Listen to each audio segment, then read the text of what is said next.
Good morning प्यारे दोस्तों, नमस्कार।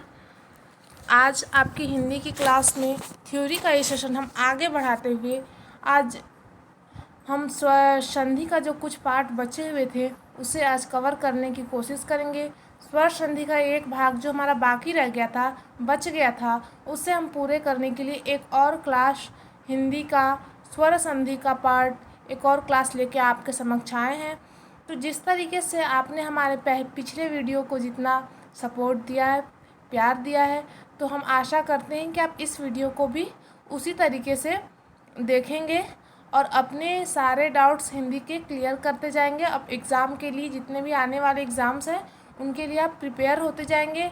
मेंटली भी प्रिपेयर रहना है और ये सारे अपने डाउट्स भी क्लियर करते रहना है और एग्ज़ाम के लिए बिल्कुल तैयार रहना है कि जब भी आ जाए आयोग की तरफ से, या जो बच्चे इंट्रेंस की तैयारी कर रहे होंगे, बीएड इंट्रेंस की तैयारी कर रहे होंगे, यूपी बीएड की, तो जब भी आ जाए ये यूनिवर्सिटी के तरफ से कि एग्ज़ाम के डेट्स क्या होंगे, तो थोड़ा जब ये सब कोरोना का मामला डाउन होगा, थोड़ा कम होगा, तो एग्ज़ाम के डेट्स आ जाएंगे और आपके एग्ज़ाम लिए जाएंगे। तो इसके लिए हमें प्रिपेयर रहना होगा, क्योंकि हिंदी में आपके 50 क्वेश्चन यहाँ से उठते हैं, 50 क्वेश्चन आपके हिंदी से आते हैं। ये हमारा अच्छा खासा मार्क्स बना सकता है, इसको अगर थोड़ा ध्यान देकर इसे हम पढ़ सकें। तो चलिए दोस्तों, वीडियो को देखने से पहले आप अपने पिछले जो क्लास में हमने जो पढ़ा था उसे एक बार रिव्यू कर लेंगे और उसके बाद नए चैप्टर की ओर चलेंगे। हमेशा की तरह हमारा यही प्रयास रहता है कि आप लोगों को जितना हो सके इस क्लास में मैं याद करा दूं, फिर एक बार कॉपी में लिख के अगर रिवीज़न कर लें, उसे एक बार पुनः पढ़ लें, तो आपको किसी प्रकार का डाउट न रहे, आप कहीं भी फंसे ना, किसी भी क्वेश्चन में आप इजीली पढ़ लें और आपको अच्छे से याद हो जाएगा यदि आप वीडियो को अंत तक देखते हैं। वीडियो को लाइक शेयर सब्सक्राइब करना मत भूलिएगा। तो चलिए हम देखते हैं कि हम देख रहे थे कि संधि होते हैं, संधि क्या होता है, संधि के 3 भेद होते हैं, स्वर संधि, व्यंजन संधि, विसर्ग संधि। स्वर संधि के भी 5 भेद होते हैं, दीर्घ स्वर संधि, गुण स्वर संधि, वृद्धि स्वर संधि, यण स्वर संधि, 5वां जो हमारा कल का बच गया था अयादि स्वर संधि। तो हमने पिछले वीडियो में आपको इतने अच्छे से एक्सप्लेन किया था, अपना बेस्ट तरीके से, जितना अच्छे से हो सकता था, जितने सरल शब्दों में हो सकता था मैंने बताया। तो आज का वीडियो, अब आज का हमारा भी यही प्रयास रहेगा, यही हमेशा मेरा लक्ष्य रहेगा कि आपको अच्छे से समझा सके, जितना अच्छा हो सके उतने अच्छे से समझा सके। तो चलिए देखते हैं अयादि स्वर संधि के क्या नियम होते हैं। इसके कुछ उदाहरण देंगे हम आपके सामने और उन उदाहरणों के माध्यम से आपको मैं समझाने का प्रयास करूँगी। तो देखेंगे आप कि ए और ए अर्थात कंठ प्लस तालु, तो ये क्या लिखा है, इसमें आप कंफ्यूज मत होइएगा। ये जो बच्चे पहले से पढ़ रहे हैं उन्हें तो पता है कि ये क्या है, और जो अभी नए आए हैं, नए देख रहे हों, उनको मैं बता दूं कि ए और ए का उच्चारण स्थान यहाँ पे लिखा है। ये मैंने मेंशन क्या किया है कोष्ठ में, कंठ और तालु, ए और ए को उच्चरित करके देखिए, वो जो ध्वनि उसकी निकलती है कंठ और तालु को छूते हुए निकलती है, इसलिए ए का उच्चारण स्थान कंठ को माना गया है। और ओ और औ, ए और ओ का मेल यदि किसी विजातीय स्वर से होता है तो क्रमशः ऐ आए औ आओ हो जाता है। तो क्रमशः का यहाँ मतलब किससे है ये भी मैं आपको बताती हूँ। और देखेंगे ओ औ, इसका उच्चारण स्थान ओष्ठ प्लस कंठ अर्थात कंठोष्ठ। ओ औ का उच्चारण स्थान कंठोष्ठ है, कंठ और ओष्ठ से होता है। और ए का उच्चारण स्थान कंठ और तालु से होता है। तो जब ए और ओ का संलयन होता है, इनके साथ कोई और अन्य स्वर आके मिलते हैं, और स्वर ही नहीं, वो अलग जात के भी होने चाहिए, विजातीय भी होने चाहिए। ओ और औ आपस में नहीं मिलने चाहिए, नहीं ए और ए आपस में मिलने चाहिए। ए का औ के साथ हो सकता है, ए का ओ के साथ हो सकता है, ए का ओ के साथ हो सकता है, ए का औ के साथ हो सकता है, या किसी अन्य स्वर जैसे ई के साथ, ऊ के साथ, बड़ी ई के साथ, बड़ी ऊ के साथ। जब मिलन होता है, जब संलयन होता है, संयोग होता है, तो क्या विकार उत्पन्न होते हैं? अय, आय, औ एवं औ। तो आप देखेंगे ए और ए, ओ और औ से मिलकर क्या बनता है? जब ए और औ मिलते हैं तब क्या बनता है? और जब ए के साथ कोई और स्वर मिलता है तब क्या बनता है? तो ए के साथ यहाँ देखिए, ये तो लिखा हुआ है, लेकिन एक बार मैं समझा दूँ कि इसका मतलब क्या है। इतना लिखने का इसका मतलब क्या है? तो ये देखेंगे, ए के साथ यदि कोई अन्य स्वर अर्थात ए के साथ यदि ई मिले, ए के साथ यदि बड़ी ई मिले, ए के साथ यदि छोटी ऊ मिले, ए के साथ यदि बड़ी ऊ मिले, हाँ, तो ऐसे कोई विजातीय स्वर मिले तब अय बन जाता है, इक्वल टू अय बन जाता है। ये मेरा समझाने का मतलब था, यहाँ लिखने का मतलब इससे था। मेरा मकसद यही था कि आप लोगों को ऊपर लिखा हुआ था सब एक लाइन में लिखा हुआ था, आपको कन्फ्यूज़न ना हो, इसलिए मैंने अलग अलग उसको लिखा है और किसके मिलने से क्या बनता है ये भी मेंशन मैं करते जा रही हूँ।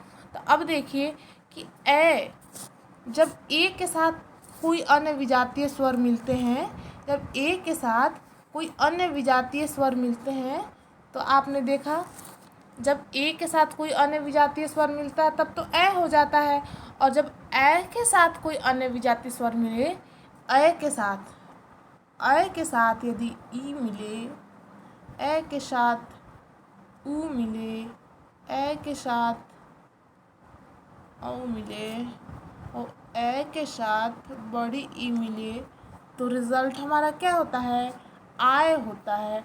याद रखिएगा, ए के साथ मिले तो अय होता है, और ए के साथ मिले, अय के साथ मिले तो आय होता है। ए के साथ अय होगा, यहाँ पे कोई मात्रा नहीं है, यहाँ पे कोई मात्रा नहीं होगा, और जहाँ ए लग जाएगा तो ए के साथ आय, अर्थात एक मात्रा यहाँ जुड़ जाए, एक मात्रा यहाँ भी जुड़ जाएगा।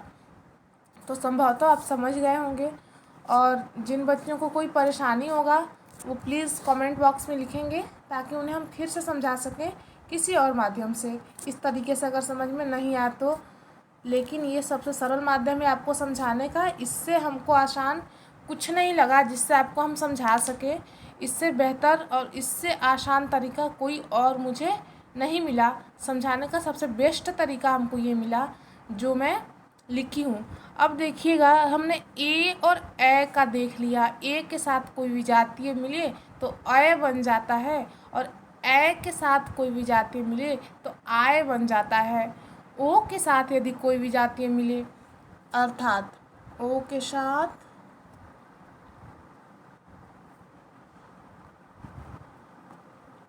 ये बार बार लिखने की आवश्यकता नहीं, विजातीय का अर्थ समझ रहे होंगे आप लोग।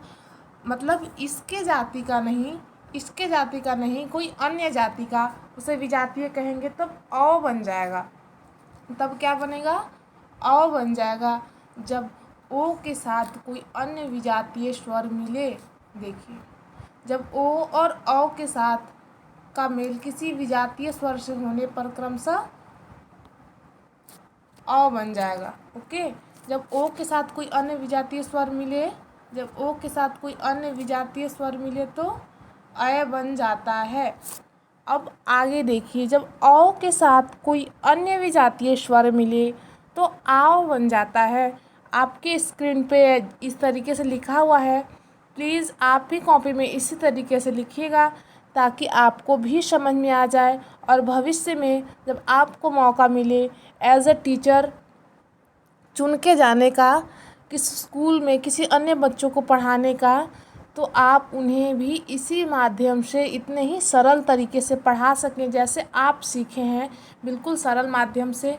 क्योंकि बच्चों तक कोई भी चीज़, किसी भी कंटेंट को पहुंचाने के लिए, किसी भी अपने चैप्टर को, किसी टॉपिक को बिल्कुल क्लियर करने के लिए सब टीचर्स के पास, अपने पास थोड़ा अलग व्यू होना चाहिए, थोड़ा अलग माध्यम होना चाहिए, जिससे बच्चे प्रभावित हों। बच्चों को प्रभावित करने के लिए आपके पास कुछ क्रिएटिव आइडियाज़ होने चाहिए, कुछ क्रिएटिव शब्द होने चाहिए, कुछ क्रिएटिव ऐसे आपके पास उदाहरण होने चाहिए जिनसे समझ सके।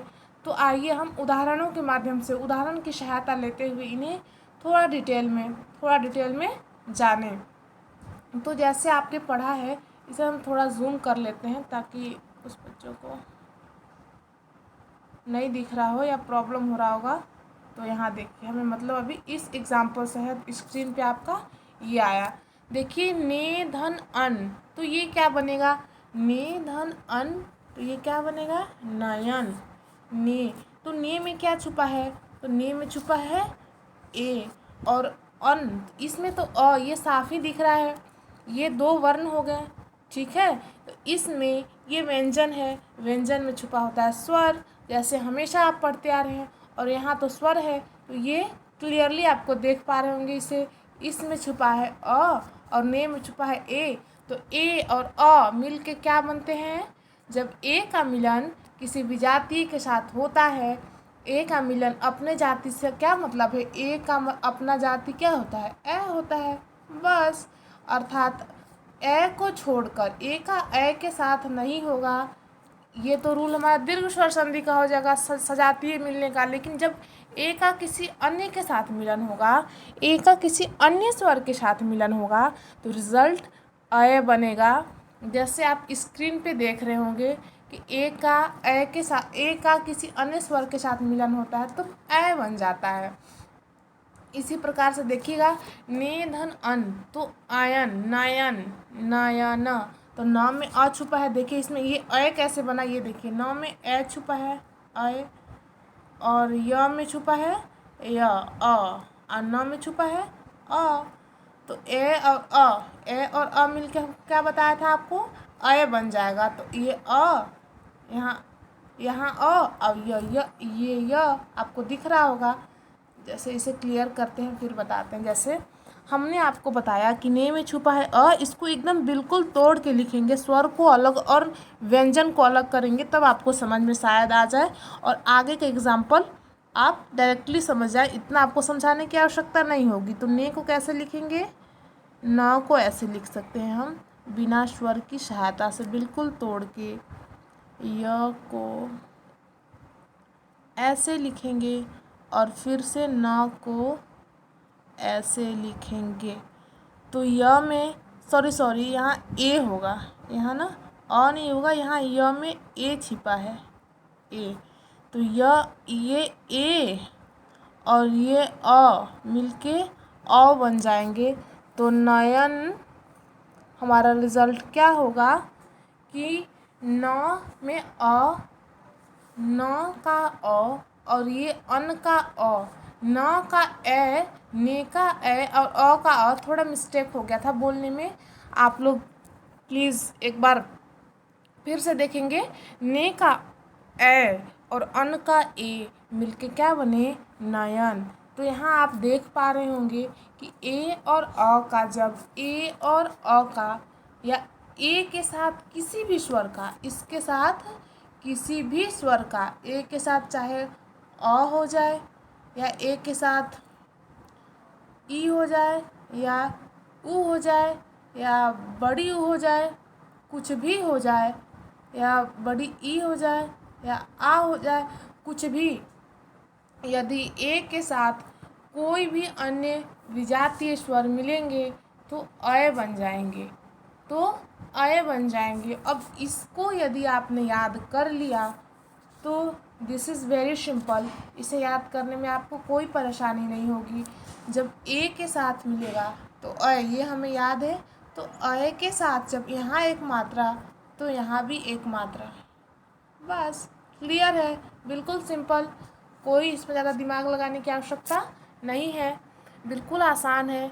जब ए के साथ कोई भी अन्य स्वर मिले, उसके जात का नहीं, विजातीय मिले तो अय बन जाएगा, और अय के साथ कोई अन्य विजातीय मिले तो आय बन जाएगा। बिल्कुल आसान है।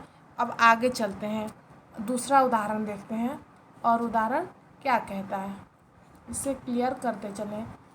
चलिए, तो इसी प्रकार से ने में अन मिला था तो नयन हुआ था। अब देखिए, चे धन अन, चयन, यहाँ भी वही हो रहा है, यहाँ भी ए है, यहाँ देखिए ए है और अन का ए, तो यह हमारा फॉर्मूला क्या कहता है कि ए के साथ कोई अन्य विजातीय मिले तो अय बन जाता है।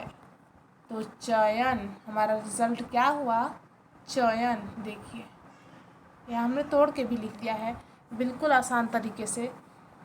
ठीक है, अब आगे चलें, आपको बिल्कुल समझ में आया होगा। अब देखेंगे हमारा दूसरा उदाहरण क्या कहता है कि अय के साथ अ या अय के साथ कोई भी अन्य विजातीय स्वर मिलता है तब आय बन जाता है, अर्थात गय धन अन, गायन। गायन का जब हम संधि विच्छेद करेंगे तो क्या होगा, गय धन अन। तो गय में ऐ है, गय बोलिए तो इसमें ऐ का उच्चारण अपने आप होगा, ऐ और अ। तो यहाँ भी ऐ का संलयन हुआ किसी अन्य स्वर के साथ, तो रिजल्ट क्या हुआ, आय, आओ, आय बनेगा। रिजल्ट हमारा क्या होगा, एक मिनट, आय बन जाएगा। रिजल्ट हमारा आय बन जाएगा, तो ये हो जाएगा गायन। देखिए रिजल्ट हमारा आय बन जाएगा तो ये हो जाएगा गायन। इसी का एक और एग्जाम्पल, जैसे पौधन अन, पावन। तो पौ में यहाँ भी देखिए ए छुपा है ना, यहाँ ए छुपा है और यहाँ अ। तो ए का अ के साथ अर्थात विजातीय के साथ संलयन होता है तो क्या बन जाता है, तब क्या बन जाता है, देखिए आय बन जाता है। एकदम आसान है, जो बच्चे समझ रहे होंगे, और जिन बच्चों को समझ में नहीं आ रहा होगा वो एक बार नहीं 2 बार वीडियो को देखेंगे, थोड़ा बुक पढ़ेंगे, देखने के बाद बुक पढ़ेंगे तब आपको थोड़ा बहुत और समझ में आ जाए। या जो बच्चे किताब से पहले से पढ़ रहे हों तभी उनको नहीं समझ में आ रहा होगा, उनके लिए ये वीडियो है बिल्कुल यूज़फुल। उनके लिए इस वीडियो की उन्हें आवश्यकता है, उन्हें देखने की इसकी आवश्यकता है। इस वीडियो में आपको एकदम इजी वे में, एकदम सरल तरीके से आपको बताने का प्रयास रहा है मेरा, और मैं कितना सफल हो पाती हूँ ये आपकी सफलता पर निर्भर करता है दोस्तों। आपको कितना समझ में आता है इस पर निर्भर करता है, इस पर डिपेंड करता है। तो हम चलिए आगे देखते हैं। ए और अ के देखे थे, अब ओ और औ, 2 स्वर थे ना, 2 स्वरों का यहाँ था ना, जब ए और ए या ओ और औ, तो इन दोनों का तो हम देख चुके हैं।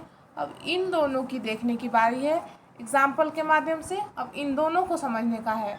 चलिए आइए हम यहाँ आते हैं।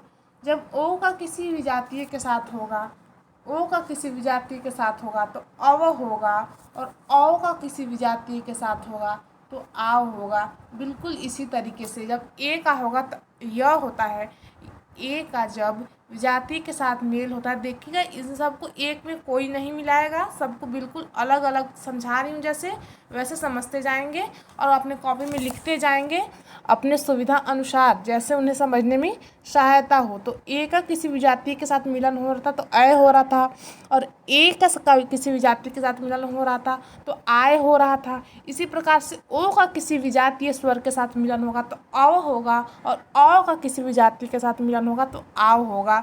एग्जाम्पल अब आपको समझाने के लिए अब एग्जाम्पल की तरफ चलेंगे हम, क्योंकि ऊपर हमने समझा चुका है तो थोड़ा इसे जूम करेंगे। ठीक, अब देखिए पो धन अन, पवन। पो धन अन, पवन का संधि विच्छेद क्या होगा, पो धन अन, पवन। तो यहाँ ओकार है ना, यहाँ ओकार की मात्रा आपको दिख ही रही होगी, ओ, और ये अ, ये तो बिल्कुल क्लियर है, ये एकदम ऐसे दिख रहा है। तो ओ का अ के साथ मेल हुआ इक्वल टू अ बना। ठीक है, इसे इरेज करते हैं। ओ का ओकार का अ के साथ मेल हुआ तो अ बना। इसी प्रकार से एक और उदाहरण है, जैसे फिर ओ का भवन, भवन का हम संधि विच्छेद करेंगे तो भो, यहाँ यहाँ यहाँ ओकार की मात्रा है और अ, तो ये रिजल्ट क्या मिलेगा हमको, आओ, आओ होगा ये हमारा रिजल्ट। ये देखिए, तो ये इन सब उदाहरण आपको समझने के लिए, ये सब जो उदाहरण दिए जा रहे हैं आपको समझ विकसित करने के लिए, अपने समझ को बिल्कुल क्लियर करने के लिए बताया जा रहा है। अब आगे देखेंगे आगे क्या है। ये तो हमने देखा था कि ए का विजातीय यानी कि अ के साथ मेल करा के, तो हमारे अन्य स्वर जो बचते हैं जैसे ए का ई के साथ, ठीक है, ओ का ई के साथ, ओ का बड़ी ई के साथ, तो इसी तरीके से देखेंगे जैसे पो धन इत्र पवित्र, तो पवित्र को जब आप तोड़ेंगे तो यही ना होगा रिजल्ट हमारा, पो धन इत्र पवित्र। तो पो का ओकार, यहाँ ओकार है ना, इसमें देखिएगा कंफ्यूज मत होइएगा कोई, यहाँ ओकार और इत्र का ई, ये ई, अरे इससे क्या, हाँ ये ई, सॉरी ये छोटी ई है, छोटी ई है। ओ और ई, ओ का किसी भी स्वर के साथ, किसी भी स्वर के साथ विजातीय होना चाहिए, बस उसका मेल करा दीजिए, रिजल्ट आपको अव ही मिलेगा, रिजल्ट आपको अव मिलेगा, अव, यही रिजल्ट होगा।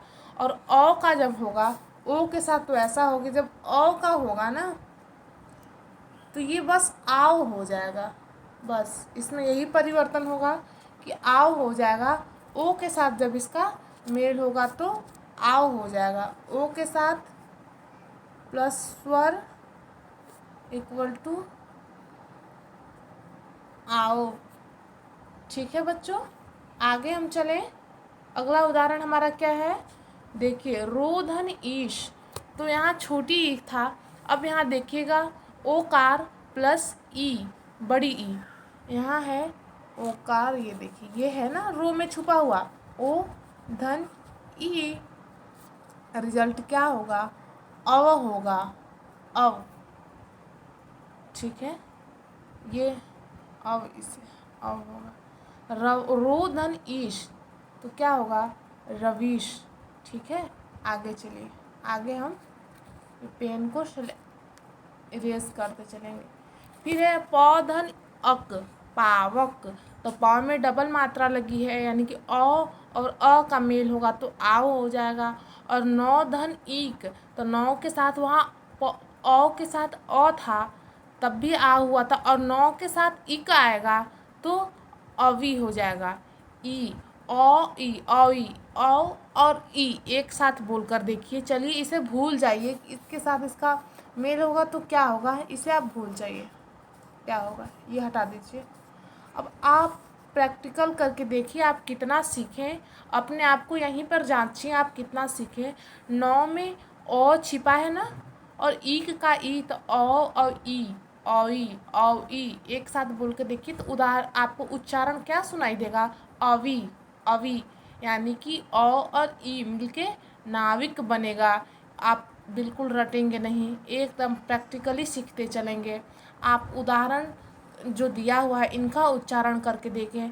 ज़रूरी नहीं बच्चों कि यही उदाहरण आपको एग्ज़ाम में देखने को मिलेंगे, उदाहरण कुछ भी हो सकता है।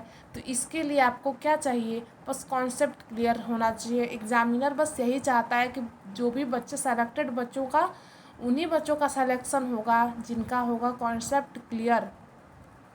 एकेडमिक के दिन गए और रटने के दिन ख़त्म हो गए, अब हमें अपना कॉन्सेप्ट क्लियर रखना होगा, क्योंकि आप अभी उस स्थिति पर, उस स्थान पे आके खड़े हुए हैं जहां आप किसी और को शिक्षा देने चले हैं। तो आप जब क्लियर नहीं रहेंगे तो किसी और को क्या बताएंगे। तो आपको क्लियरिटी के लिए, आपको कोई डाउट ना रहे उसके लिए आपको बिल्कुल प्रैक्टिकली सोचना होगा, अपनी समझ विकसित करनी पड़ेगी। थोड़ा सा अपने माइंड को क्रिएटिव बना के चलिए, रटने पर नहीं चलिए। अब देखिए अ धन इका, यहाँ लगा है अ और इका, अवी, औ ई साथ में बोल के देखिए तो वही होगा, अवी होगा, अवी, अवी यानी कि ध धन इका, तो ध औ अवी यानी कि धावी, धावी, और ये का, ध और ई एक में मिल जाएगा तो यहाँ हो गया आवी, तो ध आवी और का।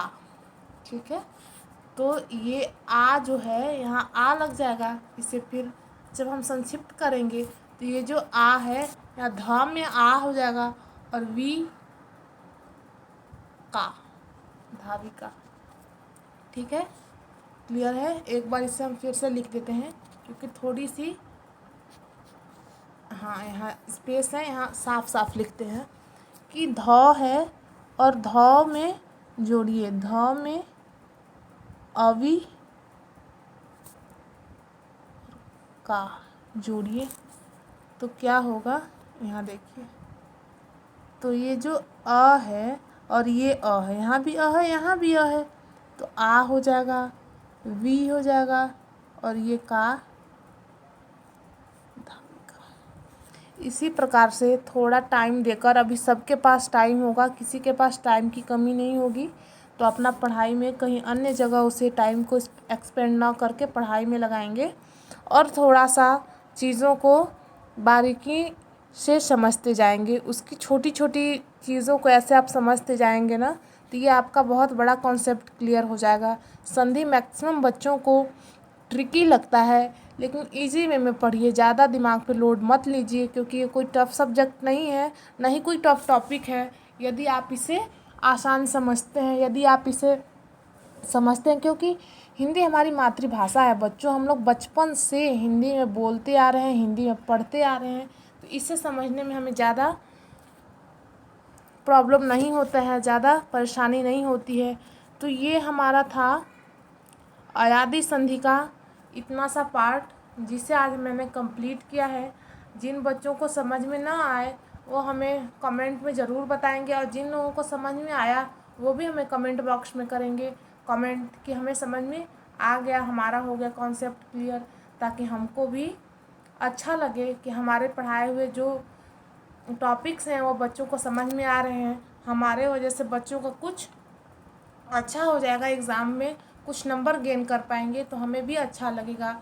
अगर हम व्यंजन संधि की आज शुरुआत करते हैं ना, तो हमारा वीडियो हो जाएगा बहुत लंबा, क्योंकि इसमें बहुत सारे टॉपिक हैं, बहुत लंबा टॉपिक है। बस हम शॉर्ट में आज देखेंगे,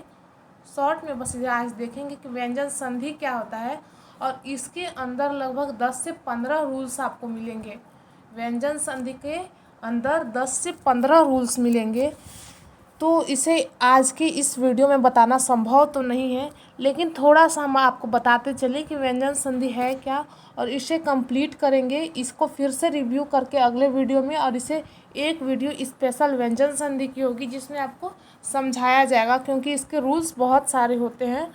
ये थोड़ा आपको परेशान करेगा, क्योंकि इसमें रूल्स थोड़े याद ज़्यादा करने पड़ेंगे। ठीक है, तो आपको अच्छे से समझाने के लिए हम इसे अगले क्लास में शिफ्ट करेंगे व्यंजन संधि को। अभी थोड़ा सा पढ़ते चले। व्यंजन संधि होता क्या है, इसकी परिभाषा तो जैसे संधि हम पढ़ाना स्टार्ट किए थे, उसके 3 भेद होते हैं, वहाँ भेदों की परिभाषा और उदाहरण सहित आपको व्याख्या करते हुए हम आगे बढ़े थे। उसी को थोड़ा रिव्यू करेंगे कि व्यंजन संधि क्या होता है। आपके दिमाग में जैसे ही हम ऐसा बोलते हैं कि व्यंजन संधि क्या है, तो आपके माइंड में ये बात आनी चाहिए, ये बात होनी चाहिए, क्योंकि मैंने एक ही वीडियो में लगभग 10 बार इस परिभाषा को रिपीट किया है। तो एक बार फिर से इस वीडियो में रिपीट कर रही हूँ कि व्यंजन संधि का परिभाषा क्या होता है। जब 2 वर्णों का मेल हो रहा हो, जहाँ 2 वर्णों का मेल हो रहा हो, उसमें प्रथम अक्षर स्वर हो या द्वितीय अक्षर स्वर हो, और एक वर्णों का जब 2 भाग, जब एक बार फिर से समझेंगे, कंफ्यूज कोई नहीं होगा। एक बार परिभाषा जो हमारा लिखा हुआ है इसे देखेंगे। जिन 2 वर्णों में संधि या मेल होती है, जिन 2 वर्णों का संधि होता है, जिन 2 वर्णों का संयोग होता है, उनमें से पहला वर्ण व्यंजन और दूसरा वर्ण स्वर हो। तो ये ज़रूरी नहीं कि इसी तरह से हो, पहला भी स्वर हो सकता है और दूसरा भी व्यंजन हो सकता है। आपको बस इतना याद रखना है कि जिन 2 वर्णों का विच्छेद हो रहा हो, जिन दो वर्णों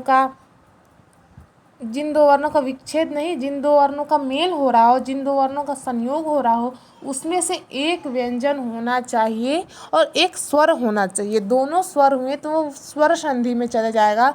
और जब एक स्वर एक व्यंजन, या एक वो दूसरा भी स्वर हो सकता है और स्वर पहला भी हो सकता है, दूसरा भी व्यंजन हो सकता है, दूसरा और पहला भी व्यंजन हो सकता है, तो उसमें एक स्वर एक व्यंजन होने चाहिए, या दोनों व्यंजन भी रहें तो व्यंजन संधि में आएगा।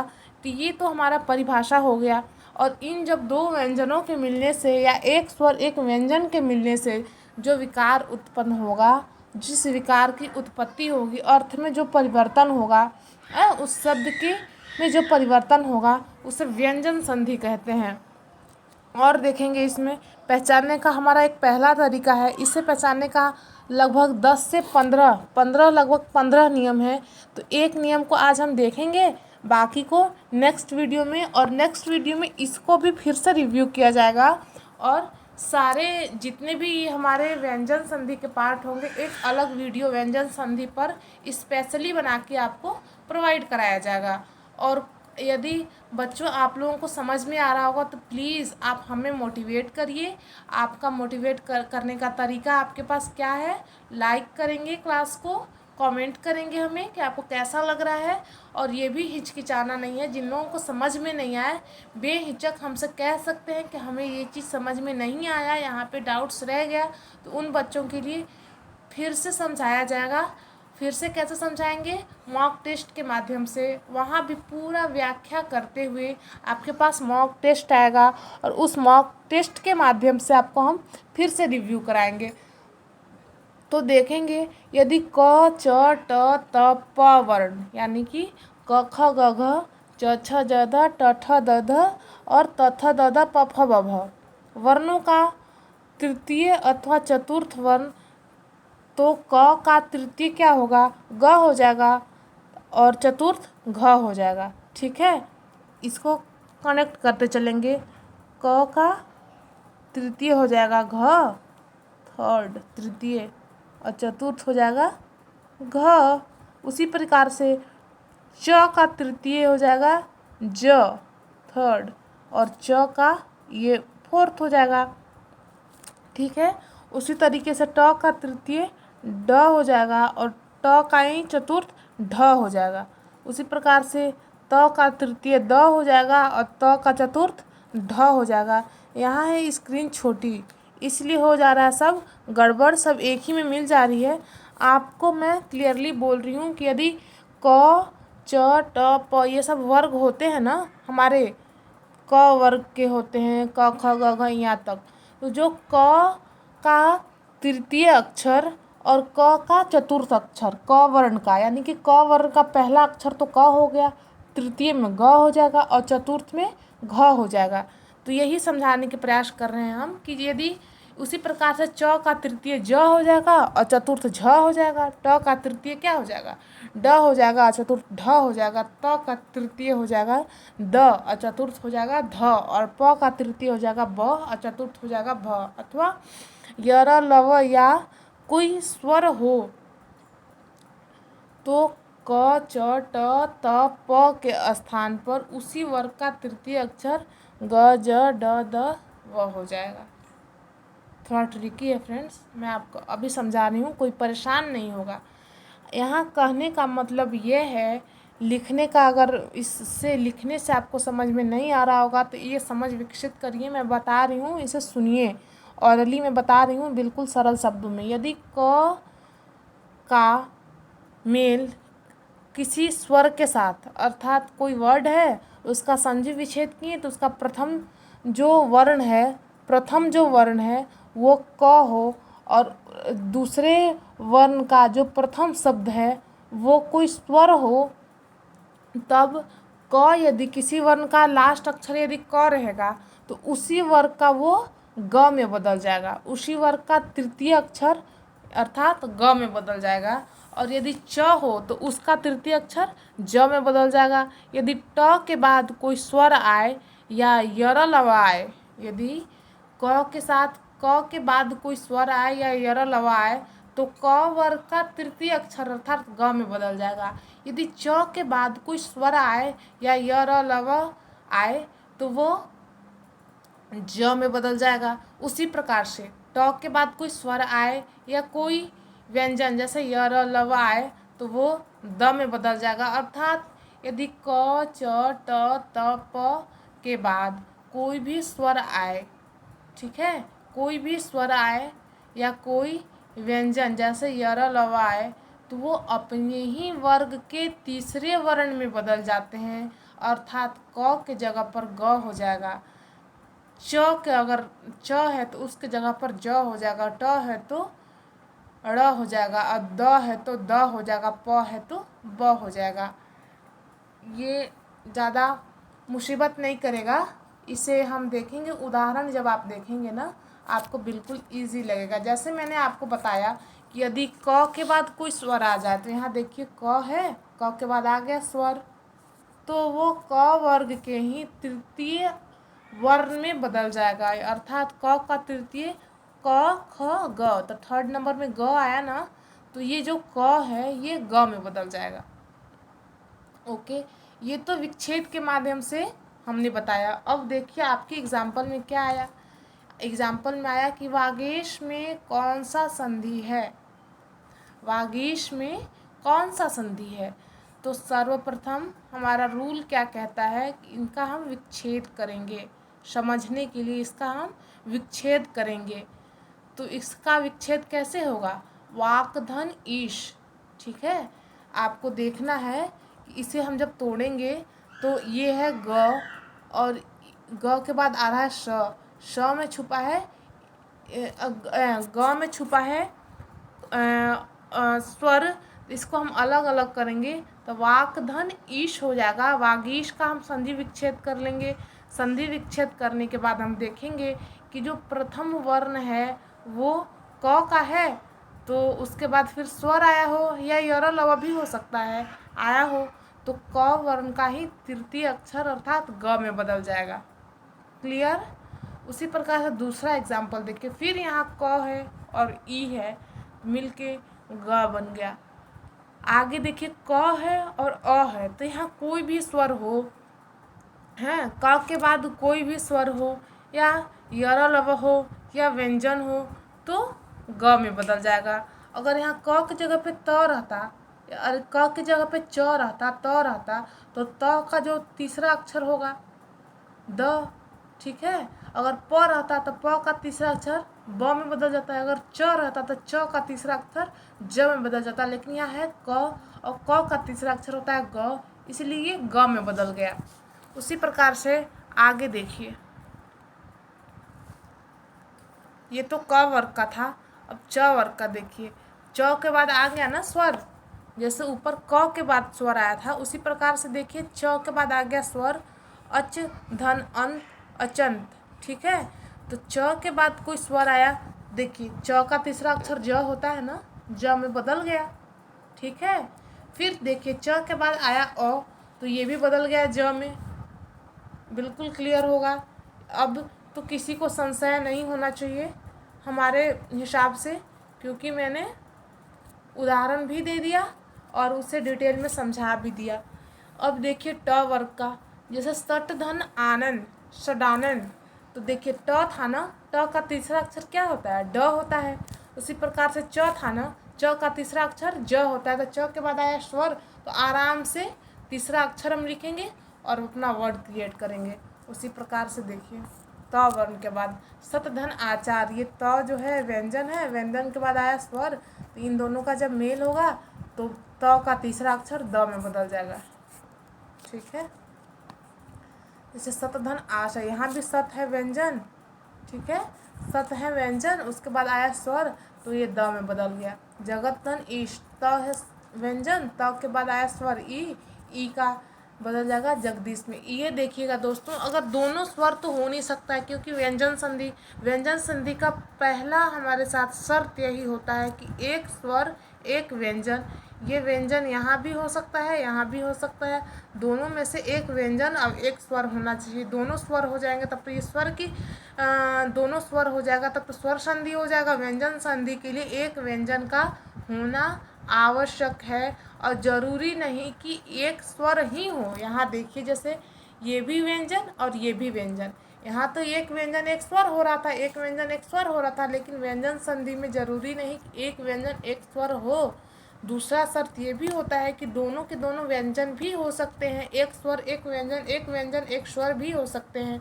ठीक है, यहाँ देखिए सतधन गति सदगति, तो त का किसी व्यंजन के साथ मेल हो या त का किसी स्वर के साथ मेल हो, या अंतःस्थ व्यंजन जैसे यर लव इनके साथ मेल हो, तो वो द में अपने ही वर्ग के तीसरे अक्षर में बदल जाता है, अर्थात द में बदल जाएगा ना। तो आपको समझ में आया होगा।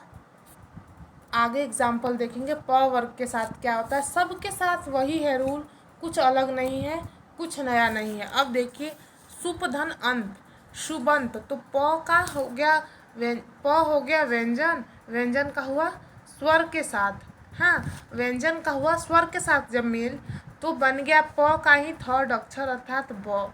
उसी प्रकार प का हुआ एक व्यंजन से मेल, वहाँ तो स्वर के साथ हुआ था, अब एक व्यंजन से मेल, तो फर्क नहीं पड़ता है कि यहाँ व्यंजन है या अंतःस्थ है या स्वर है।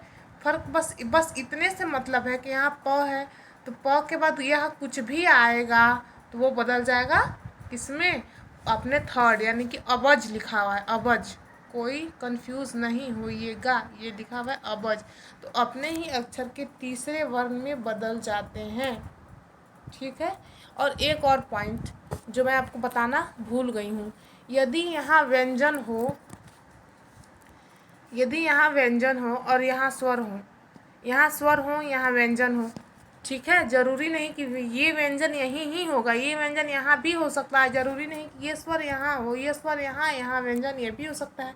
बस आपको इतना याद रखना है कि एक स्वर एक व्यंजन होना चाहिए, चाहे वो व्यंजन ये फर्स्ट वर्ण में आए या सेकंड वर्ण में आए, लेकिन कहीं एक व्यंजन आना चाहिए। ये व्यंजन की संख्या एक नहीं दो भी हो सकती है। ठीक है दोस्तों, इसी आशा के साथ आपको समझ में आया होगा।